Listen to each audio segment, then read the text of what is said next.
ശാന്താകാരം ഭുജഗശയനം പത്മനാഭം സുരേശം വിശ്വാധാരം ഗഗനസദൃശം മേഘവർണം ശുഭാംഗം ലക്ഷ്മീകാന്തം കമലനയനം യോഗിഭിർധ്യാനഗമ്യം വന്ദേ വിഷ്ണും ഭവഭയഹരം സർവലോകൈകനാഥം. ഹരേ കൃഷ്ണ. ഹരേ ഗുരുവായൂരപ്പ. പരിപാവനമായ ഗുരുവായൂർ ഏകാദശി ഇങ്ങെത്താറായി. ഇന്ന് ഗുരുവായൂർ ഏകാദശിയുടെ മഹത്വത്തെ കുറിച്ച് പറയാം.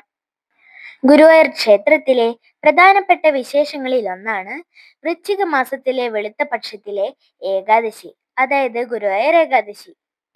ഗുരുവായൂരിലെ പ്രതിഷ്ഠാ ദിനമായാണ് ഇത് കണക്കാക്കി വരുന്നത്.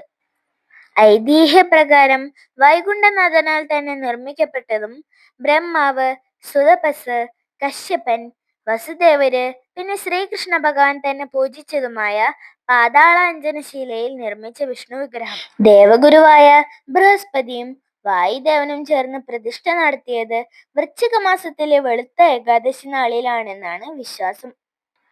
കുരുക്ഷേത്ര യുദ്ധത്തിനിടയിൽ പ്രിയപ്പെട്ടവരെയെല്ലാം ശത്രുപക്ഷത്ത് കണ്ട് തളർന്നു നിന്ന അർജുനന് ശ്രീകൃഷ്ണ ഭഗവാൻ ഗീത ഉപദേശിച്ചു കൊടുത്തതും ഈ ദിവസമാണെന്ന് വിശ്വസിക്കുന്നു. അതിനാൽ ഗീതാദിനമായും ഈ ദിവസം ആചരിക്കപ്പെടുന്നു. മേൽപ്പത്തൂർ നാരായണീയം എഴുതി ഗുരുവായൂരപ്പന് സമർപ്പിച്ചതും ഏകാദശി നാളിൽ തന്നെയാണെന്ന് വിശ്വസിക്കുന്നു. അരനൂറ്റാണ്ടിലേറെ ഗുരുവായൂരപ്പനെ സേവിച്ച ഗുരുവായൂർ കേശവൻ ഏകാദശി ദിനത്തിൽ ബ്രഹ്മമുഹൂർത്തത്തിലാണ് ചരിഞ്ഞത്. ഏകാദശി നാളിൽ സകല ദേവഗണങ്ങളും ഗുരുവായൂർ ക്ഷേത്രത്തിലെത്തും എന്നാണ് വിശ്വാസം. ഓരോ മൺതരിയിലും വിഷ്ണു ചൈതന്യം നിറയുന്ന പുണ്യദിനം. ഈ ദിവസം ഗുരുവായൂർ അമ്പലത്തിൽ എത്താൻ കഴിയുന്നത് പോലും സുകൃതമായി കണക്കാക്കുന്നു. ഗുരുവായൂർ ഏകാദശി വ്രതം നോറ്റാൽ എണ്ണിയാൽ തീരാത്ത ഫലം ലഭിക്കുമെന്നാണ്. ഏകാഗ്രതയോടും തികഞ്ഞ ഭക്തിയോടു കൂടി വ്രതമനുഷ്ഠിച്ചാൽ മാത്രമേ പൂർണ്ണഫലം ലഭിക്കുകയുള്ളൂ. അന്യചിന്തകൾക്കൊന്നും ഇടം കൊടുക്കാതെ തെളിഞ്ഞ മനസ്സോടെ ഭഗവാന്റെ നാമങ്ങൾ മുഴുകി വ്രതം നോൽക്കാവുന്നതാണ്.